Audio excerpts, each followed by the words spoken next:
They say the hardest thing to do is watch someone drown in a room full of people who are pretending not to see the water. Last Friday, my coworker James was the one sinking, and everyone else at the office party was too busy toasted their own success to grab a life vest. I wasn't his friend. I was just the man with the keys.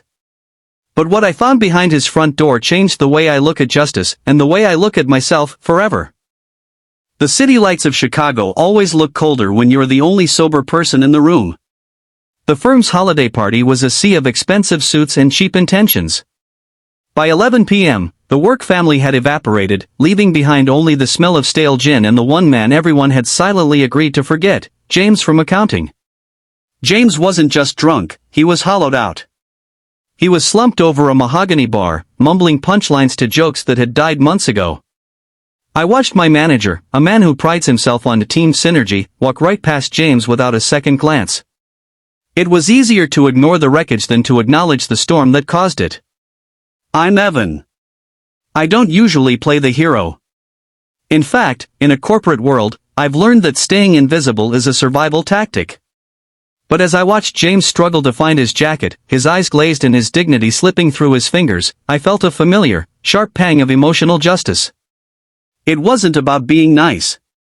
It was about the fact that no one should be left to rot in a room full of people they've worked with for 5 years. Let's go, James, I said, hoisting his arm over my shoulder. He felt like a sack of heavy, damp laundry.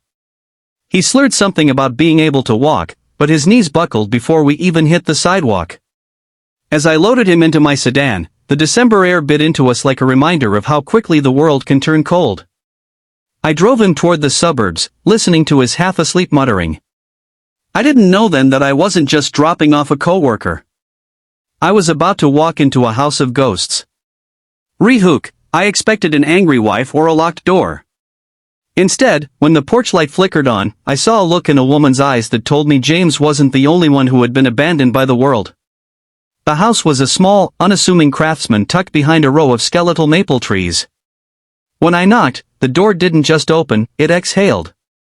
A woman stood there, her face etched with the kind of exhaustion that sleep can't fix.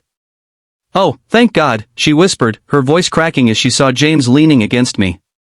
We guided him to the sofa in a practiced, tragic dance. I tucked a knitted blanket around him, watching his face finally smooth out into a peaceful mask.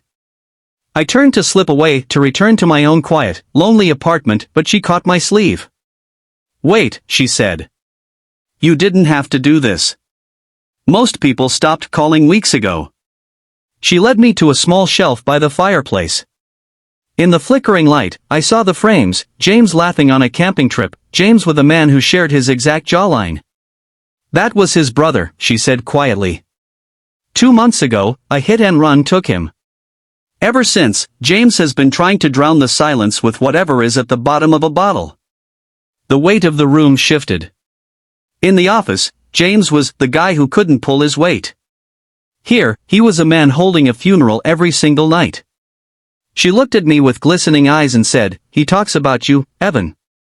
He says you're the only one who still treats him like he's a person, not a broken machine."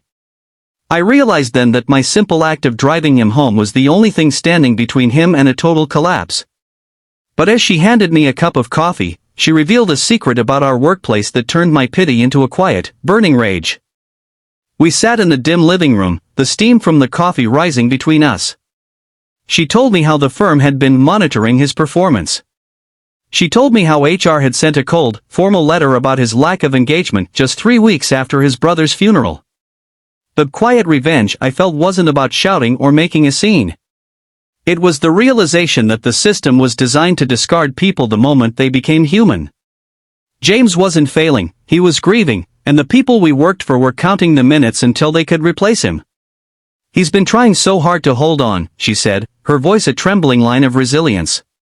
Tonight, if you hadn't brought him home, if he had tried to drive, or if he'd been left at that bar, I don't think he would have come back to us at all. She touched my arm as I eventually stood to leave. You reminded me tonight that there's still kindness in this world, she said. I walked out into the cold, but I didn't feel the chill anymore. My phone buzzed at a red light on the way home, a text from her, he woke up. I told him a friend brought him back. He smiled. It's been weeks since he smiled. I stared at the dashboard. I didn't just want James to survive, I wanted him to win. I typed back, "Tell him we've got work to do Monday." Together. Monday morning arrived, and the office was buzzing with rumors about James's drunken display at the party. I saw our manager heading toward James's desk with a termination folder in his hand. It was time for a different kind of justice. When James walked into the office on Monday, he looked pale, but his eyes were clear for the first time in months. I saw our manager, Miller, straightening his tie, preparing to deliver the performance-based execution. I didn't wait. I stood up and met Miller halfway. I didn't raise my voice. I just said, "I've been reviewing the Q4 logs, James, and I finished." His accuracy is the only reason the department stayed in the green while the rest of us were at the bar Friday. I'm putting my name on his next 3 projects. The silence that followed was deafening. Miller looked at me, then at James, then at the folder. He knew that if he fired the man I was publicly backing, he'd have to explain to the partners why he was discarding the department's top earners during a crisis. Miller turned around and walked back to his glass office. James looked at me, a real smile, not an office mask, breaking across his face. "Thanks for the other night," he whispered. "My wife told me everything. I'm getting help, Evan. I'm starting therapy today."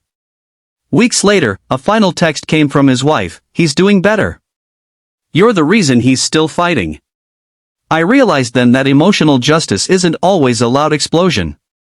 Sometimes, it's just the quiet refusal to let a good man be erased. It's the small, unseen gesture that ripples further than you'll ever see. Kindness isn't a weakness in a cold world, it's the ultimate form of rebellion. If you've ever been the person who stayed when everyone else walked away, tell us your story in the comments. Where are you watching from tonight?